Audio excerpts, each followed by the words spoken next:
Bonjour tout le monde, mon nom c'est Vincent Desrochers. Ici aujourd'hui, on est au webinaire pour combiner l'intelligence artificielle et les subventions. Merci tout le monde d'être venu, vraiment apprécié de prendre votre heure de dîner pour jaser de technologie avec nous autres, pas tout le monde qui prend le temps.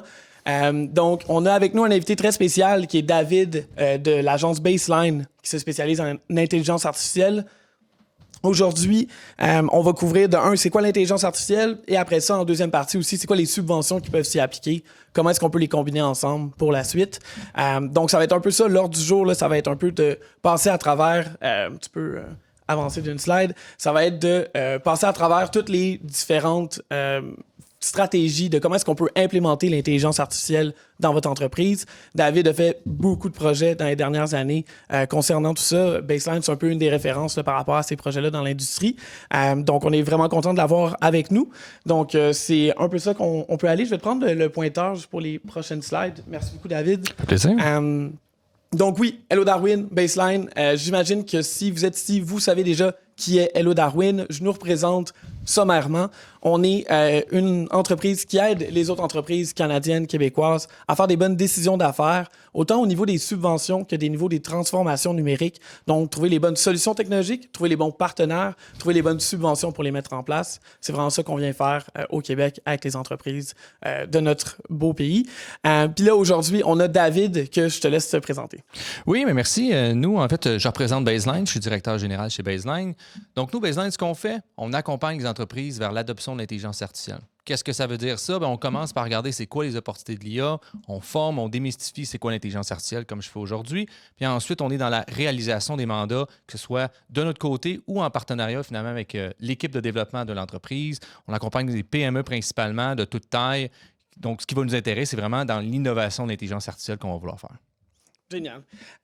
Donc là, on va embarquer dans c'est quoi l'intelligence artificielle. David va nous passer un peu là-dedans, dans un peu au grand public, c'est quoi, et après ça, vraiment stratégiquement, comment est-ce que ça s'applique avec votre entreprise. À n'importe quand que vous avez des questions dans la rencontre, il y a Jeff Carrier, cofondateur Hello Darwin, qui va pouvoir gérer les questions et ou nous arrêter au besoin s'il y a des morceaux qui sont pas clairs. Mais David, je te laisse aller, puis au besoin, je te ralentis.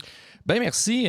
En fait, pour commencer, je vous rassure, on ne parlera pas de mathématiques aujourd'hui. On va aller vraiment dans le haut niveau de c'est quoi l'intelligence artificielle pour donner l'intuition. En 2010, vous m'aurez posé la question, ou on posait la question aux gens, c'est quoi l'intelligence artificielle? Bien, c'était grosso modo des trucs comme Google Translate, où est-ce qu'on rentrait, puis là, c'était vraiment impressionnant qu'est-ce que ça faisait. Ensuite, il y avait aussi des trucs, certaines personnes ont vu, qui s'appelle AlphaGo. Il y a eu un documentaire sur Netflix super intéressant qui expliquait, donc c'est un IA qui a joué au jeu Go, qui est un jeu extrêmement complexe. Puis, ben, c'est la première fois qu'on battait l'humain, puis on l'a battu à plate couture, là, remarque, avec cette solution-là. Vraiment un très bon documentaire. Je vous encourage à l'écouter. Là. La première fois où est-ce que le jeu gagne, on sent un peu le désespoir dans le joueur là, coréen qui est comme « Ouais, ma vie vient-tu de finir à ce moment-là? » Là. C'est très dramatique, mais c'est vraiment intéressant. Puis, ben, aujourd'hui, c'est ChatGPT. Donc, en 2023, c'est ça l'IA. Donc, ce qu'on voit, c'est que c'est un concept qui évolue. Ce qui était de l'IA il y a 10 ans, il y a 20 ans, il y a 30 ans, ce ne sera probablement pas de l'IA dans 10 ans, dans 20 ans, dans 30 ans. Puis aujourd'hui, les discussions qu'on a autour de c'est quoi l'IA, bien, ça va évoluer dans le temps. Donc, c'est vraiment un concept qui évolue en fonction de comment on est rendu au niveau de la technologie. Dans la perception du public, ou du moins de comment aujourd'hui, au day-to-day aussi ça va se faire, bien, il y a beaucoup aussi la notion de, par exemple, les véhicules autonomes. Donc, on le voit ici où est-ce que à Los Angeles, il y a des taxis, où est-ce que vous pouvez finalement commander un taxi puis il n'y a pas de conducteur. Fait qu'il vient à vous, il vient vous chercher, puis ça fait permettre en sorte de finalement avoir cette forme d'intelligence. Donc, on voit que c'est un peu comme un concept de tout ce que l'humain fait, qui a l'air cool ou qui est comme typiquement associé à ce que l'intelligence pourrait être ou des tâches qu'un humain peut faire, comme conduire, par exemple, écrire des textes. On va souvent y représenter ça comme l'intelligence artificielle. Donc, il y a vraiment une notion de tout ce qu'un ordinateur fait de cool, souvent. Mettons, on peut dire qu'en arrière, il y a peut-être une intelligence artificielle. C'est une façon de règle du pouce qu'on peut imaginer des trucs comme ça. Mais c'est aussi un peu dans l'imaginaire les robots tueurs. On le voit souvent, on entend souvent.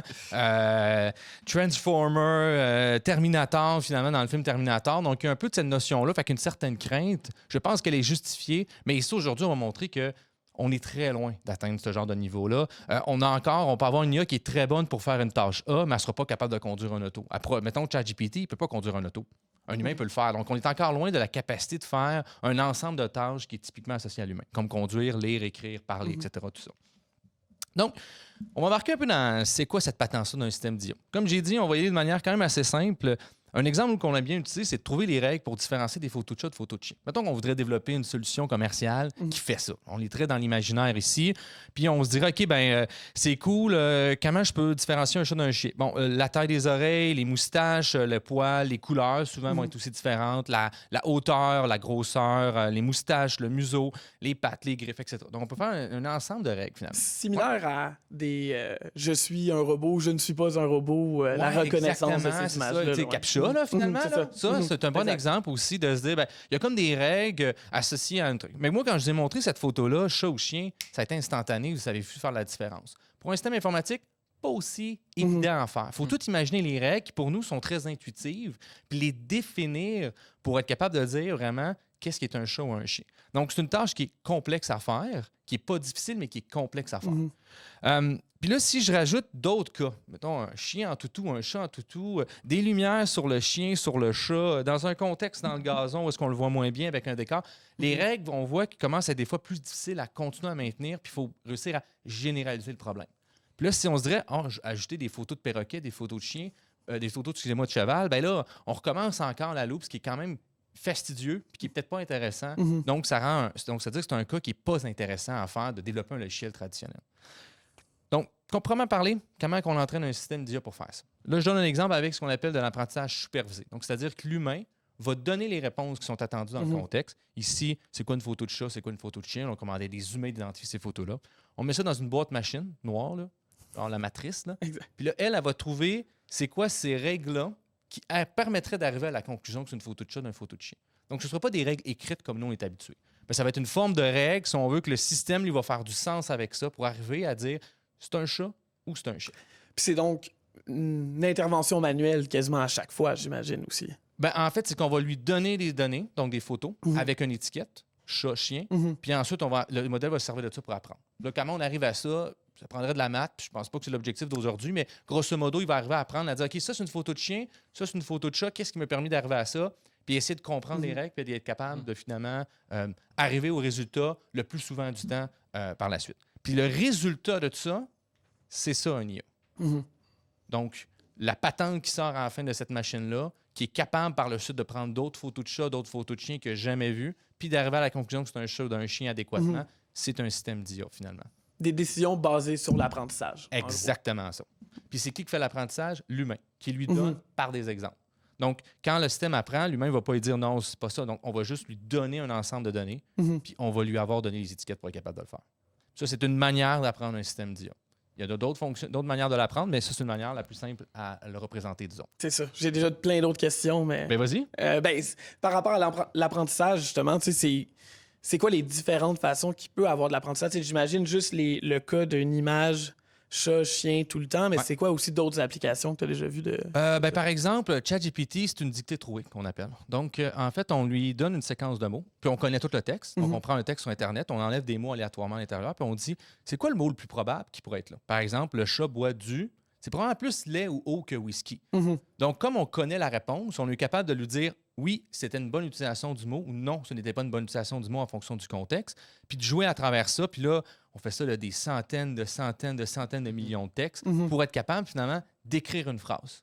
Donc, c'est juste une dictée trouée. Puis si c'est capable de faire d'autres choses, ChatGPT, c'est juste le fruit d'un heureux hasard. Puis c'est ça aussi, on a souvent la notion que l'intelligence artificielle va apprendre d'elle-même, mais réellement, elle ne sait pas c'est quoi la vérité. Donc, elle a tout le temps besoin d'un humain pour lui dire c'est quoi la bonne réponse. Exactement. Il y a des contextes où est-ce que la vérité est plus difficile à donner. Par exemple, Netflix, quand il te recommande un film, il ne sait pas si tu vas l'aimer ou non. Donc, ce qu'il fait, c'est qu'il prend tes caractéristiques, quel genre de film que tu as déjà écouté, il essaie de te regrouper avec des gens qui sont homogènes ou similaires à toi. Donc, quel genre de film aimer. Donc, si, mettons, les deux, on aime des films de guerre, puis que, donc là, tu cherches un nouveau film de guerre, puis que moi, j'ai écouté un film que toi, tu n'as pas écouté, bien, il y a des bonnes chances que si on te le recommande, tu vas aimer ça.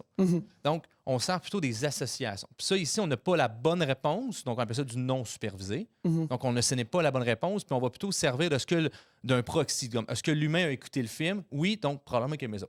Donc, c'est une bonne suggestion. Oui, intéressant. Donc, c'est une autre méthode de le faire. Il y en a une quatrième, mais on n'embarque pas dans celle-là. Ça serait un petit peu long pour l'objectif. Trop de mathématiques. Pas de exactement, c'est ça. J'en veux pas. Exactement. Je m'en doutais. La partie qu'aiment les gens, moi, habituellement, c'est les maths. Maintenant, T'as-tu une autre question? Non, C'est ça beau? va pour l'instant. Parfait. Si on y va avec utiliser l'IA, donc on suppose ici, on dit, OK, on a compris un peu les grandes lignes de comment on fait un système d'IA. Puis si on voudrait l'utiliser, nous, on divise ça en différentes catégories. Mais on a ce qu'on appelle l'IA grand public. Donc ça, ce sont tous les outils comme, par exemple, la génération d'images que vous avez entendu comme DALL-E, Midjourney, Stability AI, qui finalement permettent de prendre un langage naturel. Donc, j'écris une requête. Hey, décide-moi donc une image qui parle de A, B, C, D, E. Puis, ça va générer une image qui va être souvent assez de bonne qualité. C'est variable. Des fois, il y a des éléments qui n'arrivent pas à capturer. Des fois, il y a 6 mains. 6 doigts, là, ouais, c'est ça. ou il y a juste 4 doigts, ou il manque un bras. Il y a des éléments qui sont pas nécessairement parfaits encore. Mais on est capable finalement de générer une image à partir de là. Puis ça, j'ai un bon exemple ici que moi j'aime bien prendre. Ici, il y a quelqu'un qui a demandé à un système d'IA de générer une truite dans l'eau. Donc, pour l'IA, une truite, c'est une slice de une slice de truite ou de saumon, ou peu importe, qu'on voit finalement dans un présentoir de nourriture, parce que c'est des photos qu'elle avait vues. Donc, le concept de truite, pour elle, pour cette IA-là, c'était ça. Donc, pour elle, c'était normal de faire ça, puis il n'y avait rien d'aberrant dans ça. Mais pour nous, on voit que, comme moi, non, clairement, c'est pas ça que je voulais, finalement. Fait qu'il y a quand même une certaine limitation à l'utilisation de ce genre d'outils-là, mais on voit quand même que c'est capable de générer des images vraiment intéressantes qui peuvent être bons pour du design, par exemple, prototyper, expérimenter, essayer de chercher des idées, de se nourrir d'idées. Mais à ce niveau-ci, c'est difficile de voir l'application, mettons, en entreprise. Donc, c'est plus une utilisation qu'on appelle personnelle. Ensuite, il y a tout ce qui est les outils de rédaction. Antidote est un bon exemple maintenant qu'ils sont rendus avec un étudiant. Je vais l'avoir ma phrase. Intelligence artificielle. Merci, ça n'a pas été facile. Là. J'aurais au moins dit quelque chose. Au moins quelque chose à ce moment-là. Mais il y a aussi, par exemple, en anglais, Grammarly qui permet de le faire aussi de manière très bien. Donc, ça, ce sont vraiment des outils qui aident à faire de la rédaction, à corriger. Donc, l'humain fournit un texte, puis cette IA-là lui corrige les fautes ou lui propose peut-être des améliorations de son texte en fonction de X, Y, Z, un style littéraire qu'on voudrait prendre. Donc, on est vraiment dans de l'accompagnement, si on veut, à la rédaction. Donc, l'humain fait la majorité du travail, mais on corrige avec ce genre de système-là. Mais il y a aussi des systèmes qui permettent vraiment de générer 100% le texte. ChatGPT, Bard, il y en a de plus en plus qui apparaissent. Donc là, on est vraiment dans dire, hey, écris-moi un texte sur peu importe un sujet, puis le système va vraiment générer le texte associé à ça. Donc là, l'humain vient vraiment, on change dans la position. Donc l'humain vient plutôt voir, est-ce que c'est un texte de bonne qualité, plutôt que vraiment écrire le texte à l'intérieur de tout ça, puis de voir s'il n'y a pas des éléments qui pourraient être améliorés.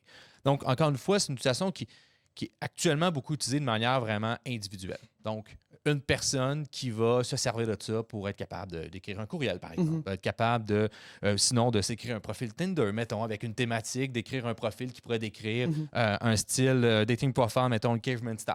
Donc, on est vraiment capable de jouer avec ce genre d'éléments-là pour interagir avec ça. Maintenant, si on parle un peu plus de... C'est cool, on a vu la partie rêve, ChatGPT, c'est le fun, mais comme concrètement, dans ma business, m'a pas dire à mes gens de générer des photos juste pour le fun. Il faut que je sois capable de faire de quoi avec ça. C'est cool, Bard, ChatGPT, mais comme concrètement, qu'est-ce que je peux faire avec ça? Donc, il y a différents types de catégories de projets qui vont arriver. On a quelques exemples ici. Un premier exemple qui est assez classique, c'est ce qu'on appelle, nous, on appelle le maintien de l'expertise. Donc, on a par exemple, peut-être dans notre organisme, des soudeurs, des travailleurs, des menuisiers, des gens d'expérience, des comptables que ça fait 20-25 ans, puis ont une connaissance incroyable d'un domaine d'application, mais cette personne-là ne peut pas être partout en même temps. Mais ça serait le fun qu'elle soit partout en même temps. On a des juniors, puis on se retrouve avec un problème de pénurie de main-d'œuvre qualifiée. Donc, comment on peut prendre cette connaissance-là puis être capable de la diffuser à travers d'autres personnes de manière à ce qu'elle puisse être d'une certaine façon avec tout le monde en même temps pour être capable de faire la tâche qu'on serait intéressé de faire? Un exemple de ça, par exemple, un problème qu'on pourrait imaginer, c'est, mettons, on va faire de la soudure. Dans une autre vie, moi, j'étais soudeur et ça a l'air simple, mais il y a beaucoup de paramètres à considérer. Puis il y a beaucoup de fois que finalement, je me retrouvais à toujours aller voir un senior et dire « Hey, ici, je ne suis pas certain, c'est quoi les configurations que je dois faire? » Puis là, il venait me passer des commentaires, etc. Tout ça, mais on se retrouvait toujours à « J'avais besoin d'un accompagnement pour faire ça. » Donc, est-ce qu'on pourrait imaginer un système qui serait capable de répondre à ces questions-là, par exemple avec une interface comme ChatGPT? Ça serait vraiment quelque chose qui serait super intéressant. Même affaire, on a des menuisiers, par exemple, puis là, on a des contextes de « Hey, à telle hauteur, on doit-tu mettre ça? On doit-tu mettre une solive ici? Qu'est-ce qu'on fait à niveau de là? » Ce genre de questions-là, bien, il y a un code du bâtiment, mais il n'y a pas personne qui se promène sur un chantier avec un code du bâtiment dans les mains puis qui s'en va chercher à la page pour être capable de trouver ça. Donc, ça prend une connaissance du milieu, puis c'est difficile de transposer cette connaissance-là dans ce genre de contexte-là, finalement, ici. Même affaire, par exemple, en mécanique. On pourrait être intéressé d'avoir la même réflexion aussi au niveau de la mécanique, ce genre d'éléments-là. Puis, Ben, tout ça, c'est que c'est un domaine qui est complexe. On a quelque chose qui est une grande complexité. C'est pas nécessairement difficile, encore une fois, mais c'est complexe de se rappeler tous ces éléments-là. Puis c'est quelque chose qui évolue. Ben, il y a des nouveaux règles du bâtiment. Il y a des nouveaux règles en mécanique. Il y a des nouveaux types de véhicules qui arrivent. Puis tout ça fait en sorte que c'est difficile de se tenir à jour dans un domaine où est-ce que ça va très rapidement de plus en plus, toute l'information qui se passe autour de nous. Puis, ce qu'on aimerait avoir finalement, ou la solution qu'on peut imaginer ici, puis qu'on a déjà, nous, par exemple, développé des solutions comme ça, ben, c'est de dire, j'ai un IA qui va être mon senior ou mon expert, qui va connaître cette information-là. Parce qu'il n'y a pas une valeur en tant que telle à dire je pose une question, voici la réponse. C'est de connaître toutes ces informations-là qui est la valeur, d'être capable de répondre adéquatement à la question qu'on veut faire. Puis qu'il puisse maintenant supporter ce travailleur-là, par exemple, via une application qui pourrait être une application mobile sur une tablette, par exemple, puis dire j'ai tel problème, je veux faire ça, qu'est-ce qui me permettrait d'avoir les meilleurs paramètres, par exemple, de soudure ou de pouvoir régler ce problème-là pour pouvoir s'en servir comme un compagnon senior qui accompagne finalement les personnes un peu plus juniors dans l'exécution de leur travail. OK. Puis ça se fait justement avec une grosse séance d'apprentissage, j'imagine, au début. Exactement ça. En fait, c'est développer une connaissance du milieu. Souvent, ce qu'on va faire, c'est qu'on pourrait, par exemple, juste imaginer qu'on lui donne le code du bâtiment à ChatGPT, puis on lui dit, ben, je vais te poser des questions là-dessus. Avec finalement, avec l'outil de base, tu ne peux pas faire ça. Il y a des manières plus intelligentes d'arriver à ça, mais c'est ça l'essence de l'idée. Je vais te poser une question sur ça, puis je veux que tu me donnes la réponse et que tu me redonnes la citation de où est-ce qu'il est là pour que je puisse valider que c'est vraiment bon. Donc, on se retrouve, ce qu'on veut faire, en grosso modo, c'est un gros CTRL-F, mais où est-ce qu'on veut quand même garder la sémantique du texte. Donc, si je demande un gros CTRL-F, je cherche le mot chat, puis ils disent félin dans le texte, on ne le trouvera pas, parce que c'est un mot-clé qu'on cherche. Mais si on voudrait que ce système-là puisse me sortir les textes sur le félin, puis dire ah oui, c'est exactement ça que j'ai besoin, parfait. Maintenant, je pars avec ça, puis je peux aller utiliser cette information-là en entreprise, puis même utiliser les procédures privées d'entreprise, qui seraient de la propriété intellectuelle, qu'on ne voudrait pas diffuser, puis qui n'est pas disponible sur le web, pour aller chercher cette compréhension-là, puis être capable d'avoir un système qui pourrait nous accompagner dans ce genre de choses-là. Intéressant. Très intéressant. Moi, j'aurais une question par rapport à ça. J'ai peut-être une question qui est large, mais tu sais, si je veux l'implanter dans une entreprise, c'est quoi la... Est-ce qu'il y a une quantité de données ou certains trucs de base que je dois avoir avant de me dire comme je peux faire ça, je peux utiliser l'intelligence artificielle dans mon entreprise? Parce qu'on a aussi des petites entreprises, on a des moyennes grosses, mais c'est comme il doit y avoir un seuil minimum qu'on doit respecter avant de dire je vais le faire. Là. Oui, c'est une très bonne question. Il faut toujours se ramener, il y a souvent beaucoup de données publiques. Mettons, je donne l'exemple de la construction. Toutes des données publiques. Donc, à l'intérieur de l'entreprise, on pourrait ne rien avoir comme connaissance de ça, puis on pourrait partir quand même avec un premier projet. On voudrait probablement l'améliorer avec nous, notre compréhension, notre interprétation, par exemple. Un autre exemple de ça, par exemple, en tout ce qui est en immigration, il y a quelque chose comme 90 programmes d'immigration au Québec et au Canada. Bien, c'est toutes des données publiques. Donc, on peut tout aller chercher ces informations-là. Après ça, c'est comment on interagit avec de manière adéquate, que ça, souvent, on va plutôt servir. On va rencontrer, par exemple, les experts du domaine. On va leur dire, OK, vous, comment vous travaillez dans ce genre de processus-là? Puis on va se servir de ça pour s'assurer que le flow est transposé dans ce genre d'outil-là.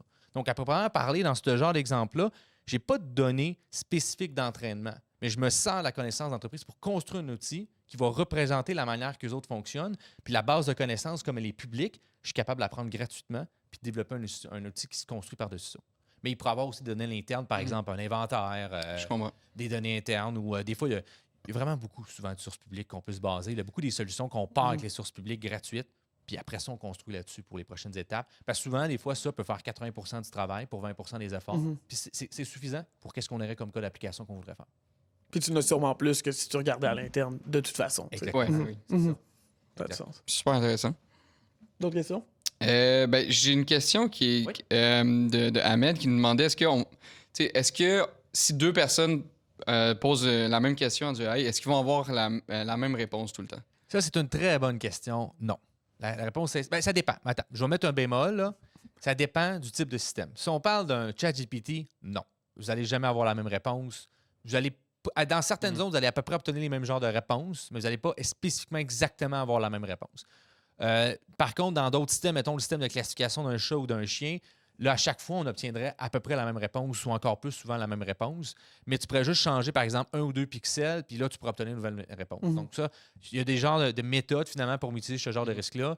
Puis il y a des genres de méthodes de construire un logiciel autour pour s'assurer qu'il réponde, donc, par exemple, la même réponse. Si, mettons, il demande 4 fois la même réponse, on pourrait, par exemple, garder en mémoire, en cache, les informations déjà demandées, puis de retourner toujours la même information pour s'assurer qu'il y ait finalement une cohérence dans les réponses générées par le système. Mais si on sort du processus IA, on va avoir plus dans toute la partie logicielle qui va englober ce genre de solution-là. Parce que le système d'IA, c'est 40% un système d'IA, 60% un logiciel traditionnel autour de ça. Donc, ça prend un UI, ça prend toutes ces composantes-là qui sont nécessaires à interagir avec ce genre de solution-là. J'en aurais 2 autres avant qu'on continue. Oui, Là, ça, ben tu me oui, dis ça. si on est peut-être trop C'est tôt dans la parfait, là, présentation on va aussi. Là. Mais il y a Samuel qui nous demande si on peut avoir des exemples de logiciels qui permettraient d'avoir un assistant d'intelligence artificielle en entreprise qui connaîtrait nos documents, nos procédures. Ben, c'est vraiment ici, nous, ce qu'on fait dans ce genre de contexte-là, c'est qu'on connecte une solution comme ChatGPT. Puis, en fait, on va siphonner ces données-là d'entreprise, cette connaissance-là d'entreprise. Puis, on s'en sert pour que les gens puissent poser des questions et que ce système-là réponde en utilisant ces sources d'informations-là. Un peu comme ton projet de contrôle F, là. C'est ça que Exactement. c'est ça. C'est exactement ça qu'on vient faire. Donc, ça, nous autres, on en a développé plusieurs. Où est-ce que finalement, par exemple, on l'a fait pour une librairie. Où est-ce que les gens peuvent poser des questions sur des livres. Donc, être capable de dire, hey, je cherche un livre, une BD pour jeunesse, où est-ce que le personnage principal s'appelle Victor. Puis, tu sais, c'est super difficile pour un humain de répondre à ça, mais pour un IA, il y a toute l'information à sa disposition pour pouvoir répondre à ça. Puis, il est capable de sortir ces éléments-là, puis dire, ben voici un livre, etc. Puis, c'est basé sur l'inventaire de la librairie. Donc, on se retrouve à pouvoir offrir ce genre de service-là, mais à travers ça, c'est qu'on sert d'un LLM, là, le mot-clé que tout le monde entend maintenant, qui est un ChatGPT, par exemple, qui ressemble à ça, pour être capable de chercher cette information-là et écrire une réponse pertinente à l'humain. OK. Deuxième Super. Ouais. C'est une question un peu plus précise, là, mais on travaille en planification d'événements, gestion d'événements. Comment l'intelligence artificielle pourrait m'aider? J'avoue que c'est un peu large, là, mais... Oui, bien, c'est une bonne question. Je vais y réfléchir un peu. Je vais attendre un petit peu dans la réponse pour être sûr que je me rends à la bonne place. Mais moi, ce que je verrais, par exemple, je remonte, là. On a parlé du Gen AI là, un petit peu au début, là, tout ce qui est les images. Mettons qu'on dirait, vous avez une entreprise qui voudrait imaginer des concepts. On pourrait se servir, par exemple, de manière individuelle, de solutions de génération d'images pour imaginer le concept. Puis là, on fait juste s'en servir de ça pour initier le processus créatif. Puis dire, OK, on va organiser un événement, c'est quoi les idées? On pourrait même demander à des trucs comme ChatGPT, comme, hey, je dois organiser un événement qui ressemblera à ça, donne-moi des idées. Nous, on sert beaucoup de ça, par exemple, pour partir. Hey, on voudrait écrire tel texte par rapport à ça, donne-nous des idées de départ. OK, c'est pas tout bon. OK, ça, c'est pas bon. OK, retravaille là-dessus un peu. OK, ah oui, là, ça, c'est intéressant.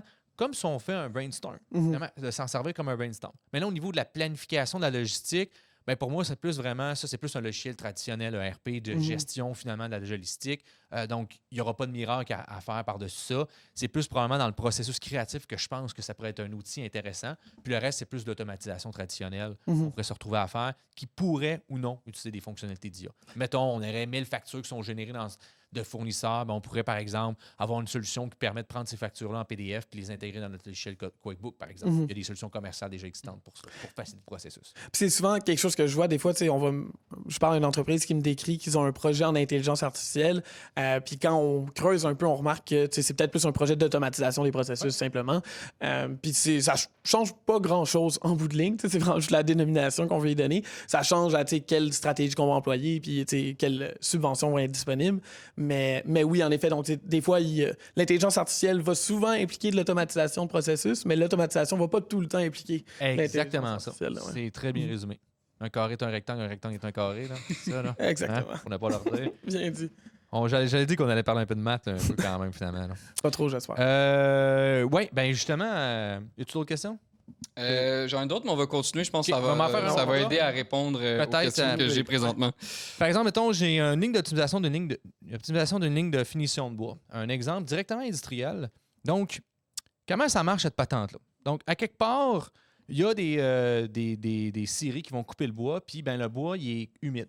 Donc, le bois qu'on va aller collecter, qui va être coupé, après ça, on va essayer de faire des planches. Puis le problème avec le bois humide, c'est que ça n'a pas une bonne durabilité au niveau de la construction. Ça ne respecte pas les standards. Puis de plus en plus, les standards de construction sont élevés au niveau de la qualité du bois, donc à quel point il devient sec. Parce que ça lui donne une meilleure résistance finalement à la charge, etc. Donc, le processus traditionnel, c'est qu'on passe ça dans un four, puis on les met de manière... Ils sont chauffés de manière uniforme. Donc, tout le monde, toutes les planches de bois ont la même quantité de chauffage. Mais ils n'ont pas tous la même humidité de départ. Ce qui fait en sorte qu'à la sortie de la chaîne, bien, on a du bois de moins bonne qualité. Ou sinon, il faut qu'on chauffe trop certaines planches de bois. Puis là, on en parle. Fait qu'on se retrouve à juste essayer de fournir avec ça. Donc, ce qui est arrivé, c'est qu'une innovation qui est arrivée, c'est qu'on a directement sur la ligne de montage, quand le bois il change du chauffage, un chauffage secondaire qui permet à certaines planches d'être réchauffées encore. Le problème, c'est que c'est un humain qui est là puis qui tire des manivelles. C'est stressant, c'est difficile, ça va rapidement, puis c'est qu'il pogne une espèce de pioche, il rentre ça là-dedans, puis il essaie de voir c'est quoi l'humidité avec cette pioche-là qui donne le taux d'humidité. Fait que ça va très vite. Puis c'est pas tout le monde qui avait le goût de faire ça. La personne ne rentre pas un matin, ta chaîne de montage vient de prendre le bord. Mhm. Parce qu'en fait, il faut que tu mettes quelqu'un qui est peut-être moins bon, qui va faire en sorte que tu vas tout ralentir. Donc, ton throughput, donc la quantité de bois que tu sors, va vraiment descendre. Donc, la quantité d'argent qui te reste dans tes poches vient de diminuer aussi. Mhm. Donc, là, l'idée, c'est d'être capable de développer un système d'IA qui peut faire ça en temps réel, puis qu'elle, la question de stress puis de performance, elle n'a pas ce problème-là. Elle peut fonctionner 24, 365 jours sur l'année, puis de toute façon, il n'y a personne qui veut faire cette tâche-là parce que c'est trop difficile, puis c'est trop complexe à faire. Donc, ce qu'on fait, c'est qu'on mesure rapidement avec des capteurs optiques, finalement, l'humidité du bois, plutôt qu'avec la petite pioche. Puis elle, finalement, elle a été entraînée, cette IA-là, à prendre la décision qui permet d'optimiser, finalement, de maximiser la quantité de bois qu'on sort pour la meilleure qualité en même temps. Donc, la quantité de dollars, finalement, qui nous reste à la fin de la journée augmente. Puis elle est capable de prendre ces décisions-là en temps réel. Rapidement. Donc, elle voit la planche, tu t'en vas là, tu t'en vas là. Donc, on est capable finalement de significativement augmenter. On voit la petite flèche finalement, là, c'est là que l'IA va venir intervenir. Puis avec ça, on était capable d'augmenter. Là, on voit-tu? OK, oui, c'est ça. On est capable d'augmenter finalement de 20 à 40 % de la productivité. Donc, le nombre de dollars qui sort finalement de la série à chaque minute. Pas rien. C'est vraiment pas rien. Pas rien. Ça s'est fait sur combien de temps, un projet comme ça? Ça, c'est à peu près un 6 mois, parce qu'en fait, ce qu'il a fallu faire, c'est on a fait un simulateur, donc on a simulé l'usine, d'une façon, la manière que les agents allaient fonctionner ensemble, donc la manière que la machine, le bois, la qualité, effectivement, tout ça. Puis avec ça, ça nous a permis de démontrer que ça allait fonctionner, puis après ça, ça a été mis dans l'application. Là. OK. Très nice. C'est le fun. En plus, j'ai un exemple tantôt que je vais parler de la fabrication de matières premières basées sur le bois. Donc, en tout cas, c'est le fun. Puis ça, c'est des beaux cas où est-ce que ça peut vraiment bien fonctionner. Peux-tu embarquer dans une question? J'en ai une personnelle. Est-ce qu'on est rendu justement à appliquer ça avec justement des lunettes de réalité augmentée pour savoir exactement quoi faire, qu'est-ce qu'on peut faire? C'est une bonne question, ça aussi. Je pense que ces technologies-là commencent à apparaître, à être là. Je pense que le frein à ça, pour moi, c'est le coût qui est peut-être plus exorbitant de faire ça.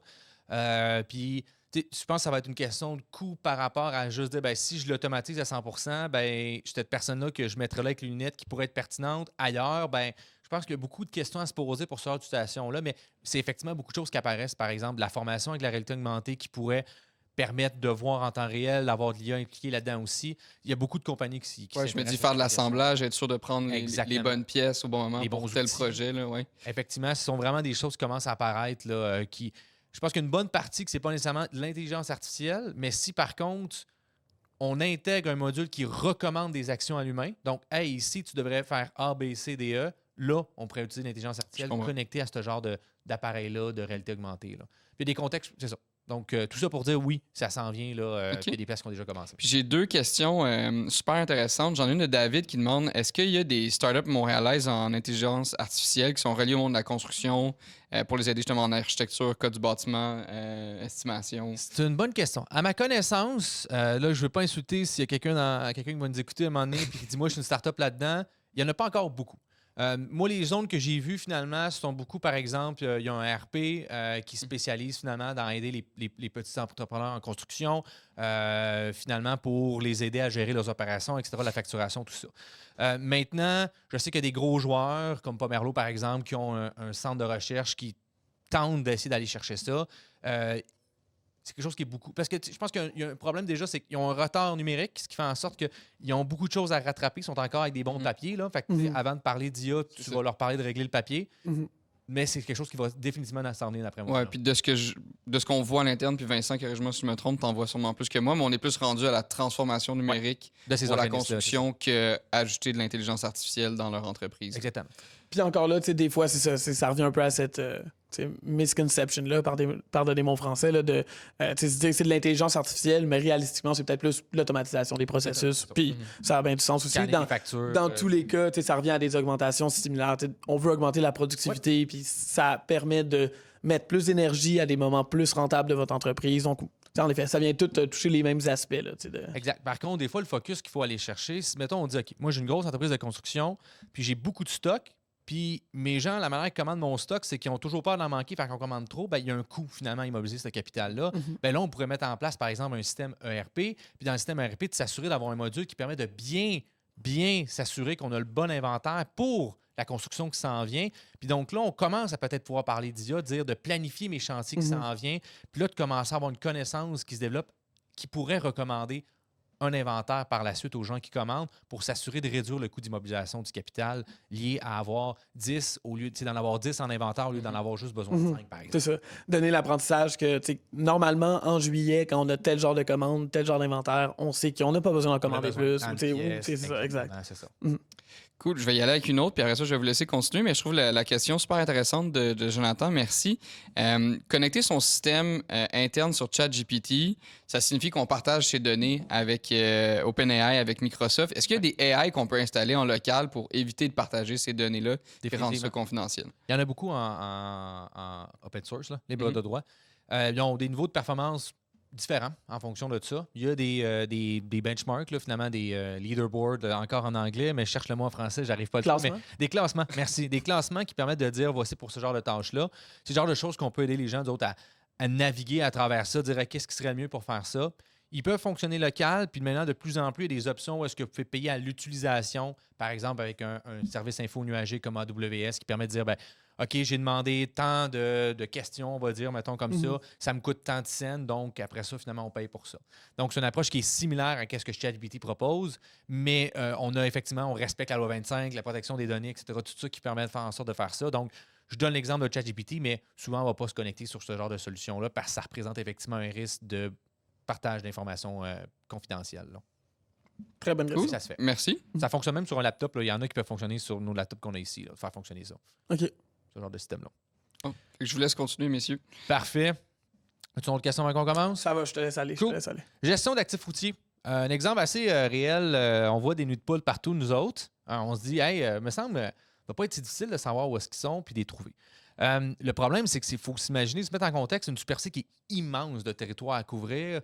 Puis, on ne peut pas demander de manière réaliste à un humain de partir avec son petit calepin, se promener dans les rues de Montréal, noter la position géographique de chaque chose.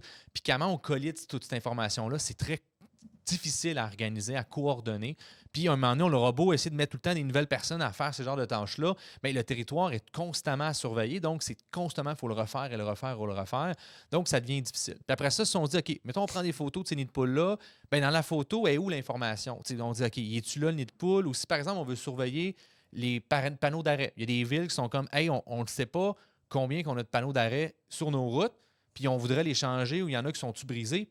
C'est difficile à savoir cette réponse-là, mais c'est quelque chose qu'ils doivent planifier quand même dans leur budget, finalement, des municipalités. Donc, tout faire ça, souvent, ils vont faire des compagnies qui vont se prendre des camions avec des caméras, puis ils vont capturer ça. Souvent, ces compagnies-là, c'est des humains après ça qui vont prendre des photos, puis qui vont noter où est-ce qu'ils sont. Donc, très long, erreur humaine potentielle. Souvent, ils vont faire une photo à tant de secondes. Donc, dans la même rue, on va avoir peut-être 200 photos sur 100 mètres. Donc, très long à faire, très difficile à faire. Bien, il y a des systèmes, finalement, qui peuvent permettre d'être capables de capturer. On a un exemple ici, mettons qu'on voit, on a les images. Bien, nous autres, on sait c'est où, là, rapidement. Mais là, la noter, aller chercher cette information-là. Bien, des systèmes d'IA qui permettent de faire ça, qui permettent d'identifier sur l'image tous les éléments qui pourraient être d'intérêt. Par exemple, ici, là, il prend à peu près tout, là, il va chercher tout, mais on pourrait l'entraîner à juste capturer les photos de stop. Mettons, les éléments de stop, les cracks dans les rues, les poteaux de téléphone, par exemple, pour Bell, qui serait intéressé à savoir si ces poteaux sont encore en bon état parce que c'est un actif qu'il possède. Donc, on pourrait servir d'une caméra, par exemple, qui va tout chercher cette information-là, puis qui permet de les collider, puis de dire, ben voici, on a trouvé toutes les places que tu as tes poteaux, tant de temps, on en a compté tant qui sont uniques, etc. Puis donc, pouvoir donner cette information-là, puis vendre cette information-là, finalement, à une municipalité, par exemple, ou à une entreprise qui a beaucoup d'actifs de ce type-là, qui voudrait en faire la gestion de la qualité puis du maintien de ces actifs-là. Mais pour des humains, c'est difficile à scaler, c'est difficile à rendre extensible de faire en sorte qu'on voudrait couvrir tout le territoire québécois. Bien, c'est très difficile et très coûteux. Donc, on doit trouver des moyens d'utiliser la technologie pour réduire ces coûts-là et que ce soit plus facile, finalement. OK. Puis ça, une IA peut être entraînée pour faire ça de manière assez facile. C'est quelque chose qui est assez mature. Puis est-ce que, dans ce cas-là, est-ce que tu développes un nouvel outil AI ou c'est aussi de l'intégration d'un outil ChatGPT ou autre open Il y a source? déjà des outils qui permettraient qu'on pourrait... Nous autres, ce qu'on appelle comme le point de départ, ben, c'est de dire, OK, ben, on va se servir de ce qui existe déjà, qui est déjà entraîné. On va regarder à quel point il est performant. Ça nous donne-tu 80 des résultats pour 20 des efforts? Oui. C'est-tu good enough? Parfait, ben, on continue avec ça. Mais des fois, peut-être qu'il dit, ouais, mais il n'est pas capable de détecter, par exemple, tel type de panneau. Ben là, on pourrait donner juste quelques exemples et l'ajuster. Juste l'entraîner un petit peu plus pour aller chercher qu'il soit capable de le faire. Ces genres de systèmes-là, c'est des genres de systèmes qui ont été commencés à être développés dans les début des années 2000. Là. Donc, on n'est vraiment pas dans ce qui est de pointe. Il y a des nouveaux éléments qui se sont ajoutés, de la meilleure performance, etc. Mais c'est quelque chose qui est très mature comparativement, par exemple, à ChatGPT, qui est moins mature en termes d'utilisation et en termes de capacité de faire. Donc, tout ce qui est la vision numérique qu'on appelle, très mature, très facile d'aller chercher ça. Là, puis on pourrait l'entraîner avec nos données d'entreprise, par exemple, pour qu'il soit meilleur, puis se différencier de la compétition, par exemple. Ouais. Intéressant. Donc, effectivement, si on va dans les résultats, on réduit vraiment significativement les tâches manuelles. Une chose qui fait en sorte que c'est très difficile d'aller chercher ça par la suite. Guys, on est déjà presque à 12h40. Fait que Cool. je sais pas s'il vous reste beaucoup de stock, là, mais on va essayer d'accélérer une petite affaire. Fait que je m'excuse si on répond pas à toutes les questions. On a trop de fun. Je suis en désolé. live. On a trop de fun, on a trop d'exemples. Ouais. Regarde, ce qu'on pourrait. Écoute, c'est ça. Grosso modo, tâches manuelles, commande, coût d'opération qui diminue, productivité qui augmente, qualité de service aussi, parce qu'on s'assure d'avoir une meilleure image de qualité. Puis, on est capable d'être extensible, de s'assurer qu'on peut avoir couvert un plus grand territoire, puis d'être plus compétitif à travers ça. Un autre exemple aussi, je vais passer un petit peu rapidement, tout ce qu'on appelle optimisation d'un trajet, d'un parcours, d'une livraison, de whatever. Là, vous voulez rendre du point A à un point B avec un nombre de véhicules. Si par exemple, on donne un exemple, vous avez 100 livraisons à faire dans une journée ou 100 visites ou peu importe, vous avez 10 employés qui font ça. Calculer le nombre de trajets potentiels de faire ça sur un territoire, c'est un nombre que je n'essaierai pas de prononcer, mais qui est plus grand que le nombre d'atomes dans l'univers. Donc, c'est juste irréaliste de penser qu'on peut mesurer ça puis qu'un humain dans sa tête peut trouver une solution qui fait en sorte qu'on optimise puis qu'on réduit les coûts. Donc, ça, on peut se servir finalement du système informatisé puis développer des systèmes d'IA autour de ça qui peuvent, on le voit ici, trouver les meilleurs trajets qui permettraient de réduire les coûts puis de livrer le plus rapidement possible. Puis peut-être, au lieu de faire 100 trajets dans la journée, en faire 120 pour le même nombre de personnel. Puis donc, être capable finalement d'augmenter notre rentabilité à travers ça. Donc, augmente l'efficacité, ça augmente aussi la redondance. Donc, on a plusieurs personnes qui peuvent faire les mêmes tâches en même temps parce que c'est un système logiciel qui fait et non Steve ou David qui essaie de faire ça dans sa tête avec un fichier Excel, par exemple, mettons. C'est aussi, ça nous permet d'être plus extensible, donc de dire avec le même nombre d'employés, on peut avoir un plus grand territoire ou offrir plus de services à travers ça. Puis aussi, c'est une complexité à gérer qui est vraiment moins grande parce que de plus en plus qu'on va essayer d'avoir des livreurs ou des commandes à livrer, ça va être de plus en plus complexe d'essayer de résoudre ce problème-là. Donc, l'informatique nous permet d'aller chercher ce genre d'éléments-là. Optimisation de la production. Donc, problème d'affaires, on a une chaîne de montage, on ne sait pas c'est quoi la meilleure séquence, on a différents appareils qu'on veut construire, c'est quoi la meilleure séquence de le faire. Encore une fois, on veut ordonnancer. On va essayer de faire quelque chose dans un ordre qui est optimal. Pas facile à aller chercher non plus, très difficile à faire. Puis, on est comme dans le trade-off qu'on veut faire, on veut explorer, mais aussi exploiter. Explorer, c'est dire, je ne veux pas changer du jour au lendemain ma chaîne de montage parce que ça coûte cher puis je peux perdre de l'argent, mais je voudrais quand même le faire pour m'assurer si j'ai pas de meilleure manière de faire les choses. Puis je veux aussi exploiter ma solution finalement. Ça, c'est la personne qui gère les opérations. Elle ne veut pas commencer à parler d'un laboratoire dans son usine. Elle veut produire, elle a des objectifs de production. Donc, on voudrait finalement avoir une espèce de paradigme qui permet d'avoir notre chaîne de montage pour pouvoir prototyper. Mais ça, on appelle ça de la simulation. Où est-ce qu'on reproduit la chaîne de montage dans un système informatisé, puis on essaie de reproduire les comportements, puis on teste des affaires. Puis après ça, par exemple, je donnais la chaîne de montage tantôt de bois là, que j'ai parlé, c'est ça qu'on a fait. Puis là, ici, on a un exemple où est-ce qu'on a produit des bureaux de travail, puis on est arrivé à la conclusion finalement ici que plutôt que d'avoir une personne qui contrôle 2 bureaux de travail puis une autre personne qui en contrôle 3, si on prend les 2 personnes et on leur dit vous avez la responsabilité sur 5, ça permet d'augmenter la productivité de 40 %. Puis on n'a rien fait de complexe. On n'a même pas parlé d'un système d'IA. On a juste réorganisé le processus de travail, mais on s'est doté d'une place pour prototyper puis essayer des nouvelles méthodes de faire les choses. Puis après ça, on a rajouté de l'IA finalement là-dessus, où est-ce qu'on a dit, fais cette tâche sur cet équipement-là. Donc, on a un conseiller finalement, on a un accompagnement des opérateurs pour leur dire, voici les meilleures tâches à faire. Puis là, au total, on a cherché 70 % d'augmentation de la productivité, donc 30 % de plus que de juste réorganiser. Donc, l'IA fait 80 % de la job, l'opérateur est là, puis il fait un peu la vérification. Exactement. De voici la séquence des choses à faire pour être capable d'aller chercher. Donc, on optimise notre chaîne de montage pour être capable de faire ça. Okay. À travers ça, on utilise l'IA. Encore du temps où je skip celle-là? On embarque dans les questions un petit peu plus vite parce que vous autres, vous avez des trucs. On peut embarquer peut-être un peu plus vite. Ceux-là. On a trop parlé. On a trop parlé, je Dernier élément. On va finir avec ça, après ça va faire le segue pour toi. Solution d'IA commerciale. Le problème, vous dites, vous commencez à paniquer un peu. Là, vous dites, il y en a donc des affaires. Inquiétez-vous pas, il y a des gens que vous accompagnez là-dedans.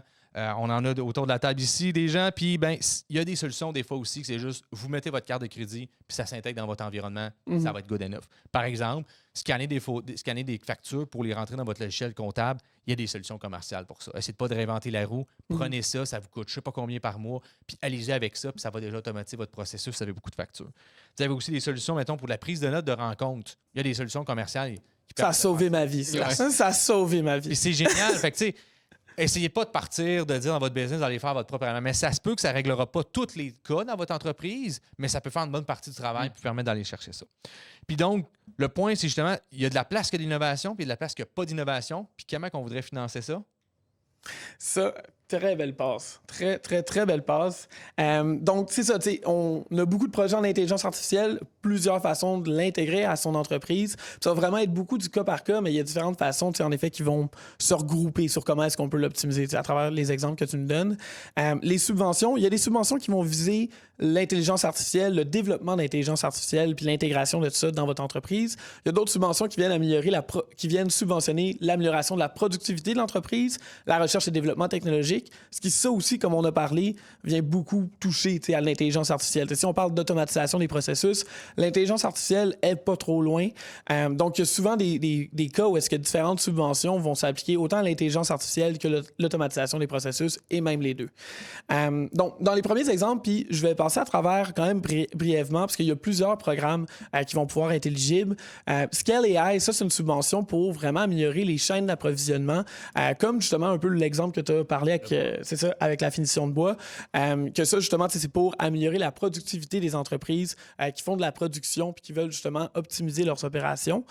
Donc ça, c'est justement des montants qu'on peut aller chercher sur autant les coûts internes, externes, l'achat d'équipements, puis vraiment différentes facettes du projet. Donc, Scale AI, c'est une option quand même très intéressante pour ce genre de mandat-là. Il y a toute une documentation qui est nécessaire à présenter pour démontrer comment est-ce que ça améliore la compétitivité puis la productivité de votre entreprise. Mais ça peut tout se faire ensemble. Puis, il y a aussi Partner AI, Partner IA, qui est une autre subvention un peu dans le même genre pour améliorer la productivité des entreprises, moins reliée aux chaînes d'approvisionnement, plus reliée à des projets qui vont avoir des retombées économiques dans ce cas-ci. Donc, on veut vraiment avoir un projet qui va pouvoir être commercialisable par la suite. Donc, Partner AI, ça, c'est une très bonne option aussi à considérer, financée par Promptinov. Donc, après ça, c'est les subventions d'AI actuellement actives. Il y en a d'autres qui ont récemment fini les fonds, comme Invest AI puis d'autres programmes comme ça qui se terminent. On est bientôt le 31 mars, qui est la fin de l'année fiscale du gouvernement. Donc, il y a beaucoup d'enveloppes budgétaires qui se terminent. Là, c'est le moment que le gouvernement tourne un peu dans ses papiers, voit c'est quoi les retombées de ces différents programmes-là et va en relancer beaucoup d'autres dans les prochaines semaines. On va avoir de l'info sûrement aujourd'hui. Là, le budget est lancé par le gouvernement du Québec aujourd'hui. Donc, dans les prochains jours, prochaines semaines, on va sûrement être en mesure de vous en donner pas mal plus. Là. Certainement avoir d'autres webinaires à ce moment-là. Donc, on va pouvoir justement vous tenir au jus tout le temps, mais le RSDE, c'est une subvention plus un crédit d'impôt là, plutôt, qui est pas comme les autres qu'on parle en ce moment, pas comme les autres subventions qui sont des enveloppes budgétaires. Le RSDE, c'est là pas mal en permanence. C'est pour justement financer, subventionner des projets de recherche et développement technologique où est-ce qu'il y a une incertitude technologique. Donc, c'est, on va dire, une entreprise qui veut améliorer sa finition de bois, qui se demande comment est-ce qu'elle peut optimiser sa production, mais qu'elle ne sait pas exactement comment. Donc, c'est pas clair que avoir justement la vision optique qui va calculer l'humidité va vraiment fonctionner ou avoir une efficacité. Au début, on n'est pas nécessairement certain de ces projets-là tout le temps. Il y a des fois que oui, mais quand on n'est pas certain, le RSDE va être une très bonne option pour aller chercher des crédits d'impôt sur les 18 derniers mois des dépenses qui ont été encourues. Puis ça, c'est ce qui est intéressant aussi avec la RSDE, c'est qu'on n'est pas pressé par une date limite particulière au programme, dans le sens que si vous avez un projet là maintenant que vous commencez, vous pouvez venir amender vos impôts de l'année dernière, ou sinon, vous pouvez juste soumettre ces dépenses-là dans vos impôts de l'année prochaine pour les crédits d'impôt qui vont venir.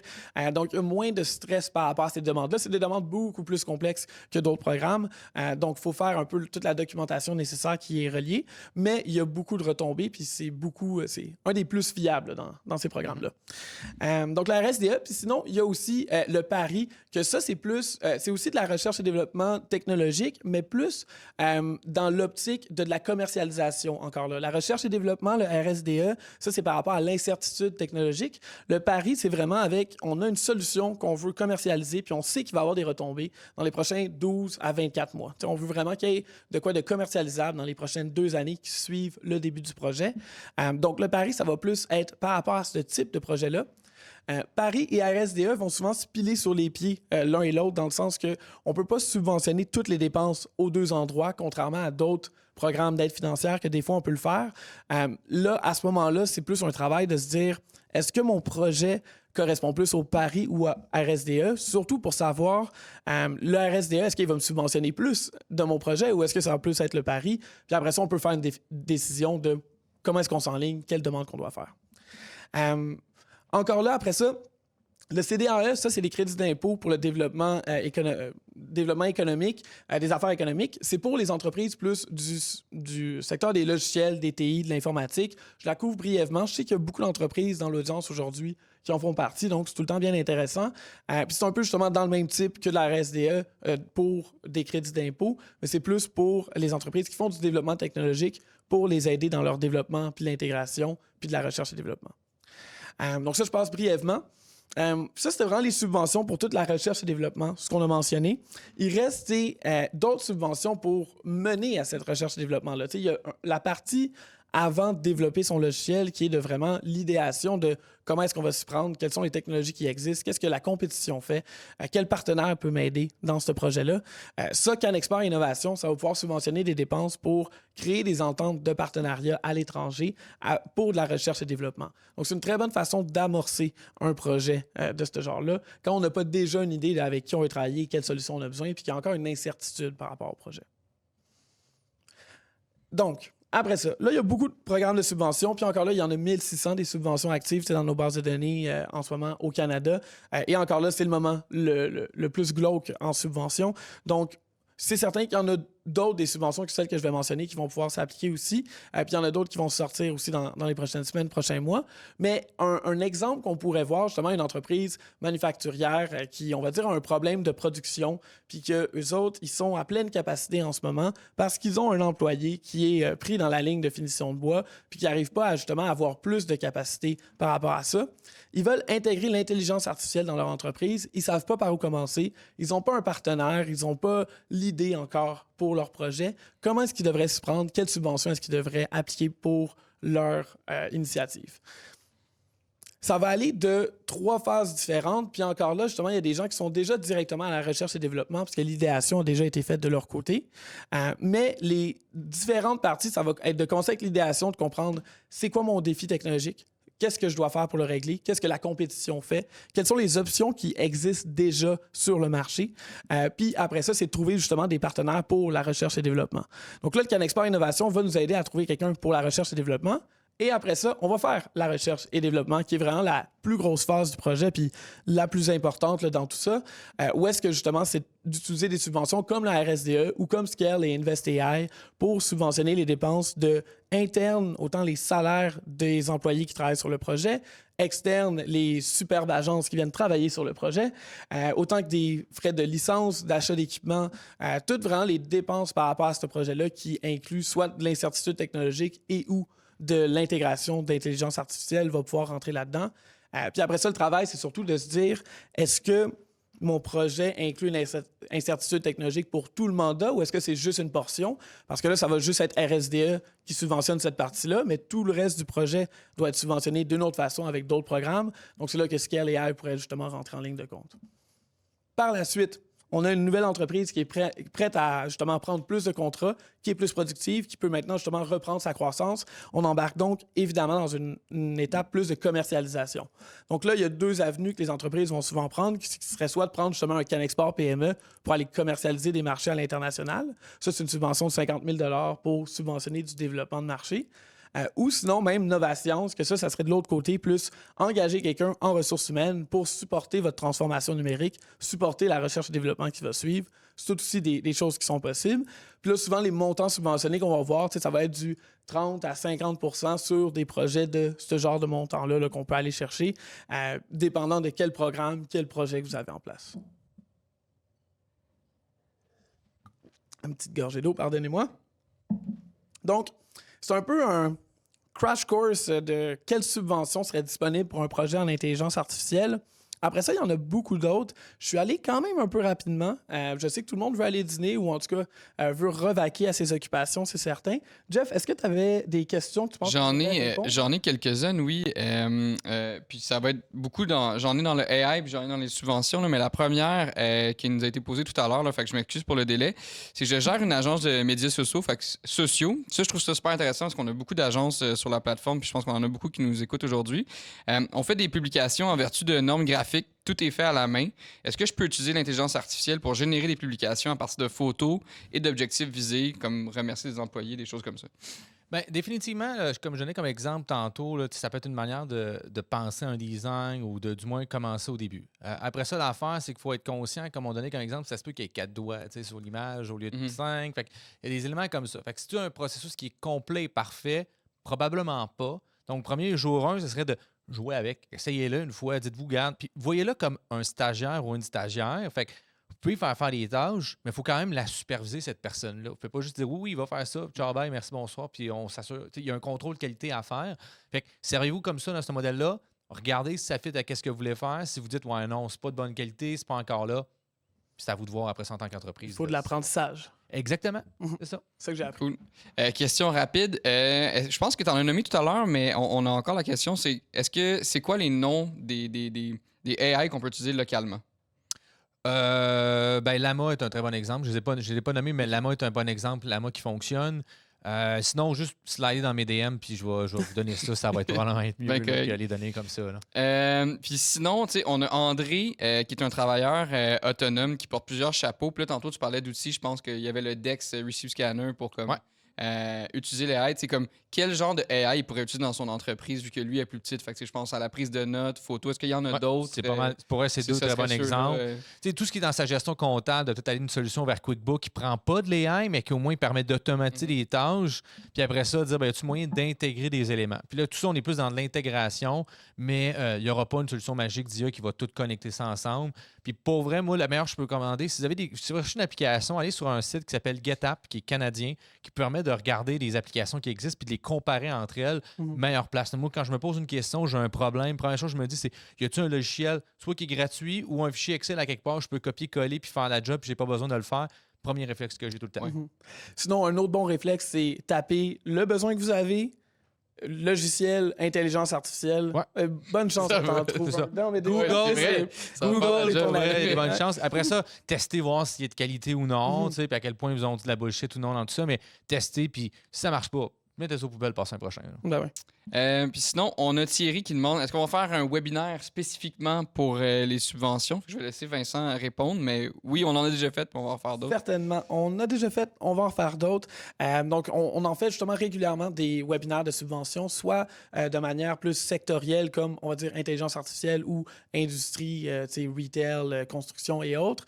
Ou sinon, on va vraiment y aller pour les nouvelles subventions actualités, donc ce qu'on va faire vraiment dans les prochaines semaines, ou sinon plus des subventions par rapport à des types de projets comme l'intelligence artificielle, mais c'est certain qu'il va en avoir d'autres, donc vous pouvez rester à l'affût de vos infolettres. Sûrement dans votre newsletter, vous avez tout ça. Hein? Certainement. On en a, puis on vous suggère aussi de prendre rendez-vous avec votre conseiller si vous avez certains projets plus spécifiques avec lesquels vous n'êtes pas sûr. Je pense que ça peut être un bon point de départ pour trouver les subventions qui vont venir s'y greffer. Sinon, ma dernière question, ben non, en fait, ça fait le tour. Je pense qu'on n'a plus de questions vraiment. Cool. Moi, ça fait à peu près le tour de justement ce que je voulais qu'on discute aujourd'hui. C'était quand même un condensé d'informations. Donc, je comprends qu'il va sûrement avoir des questions.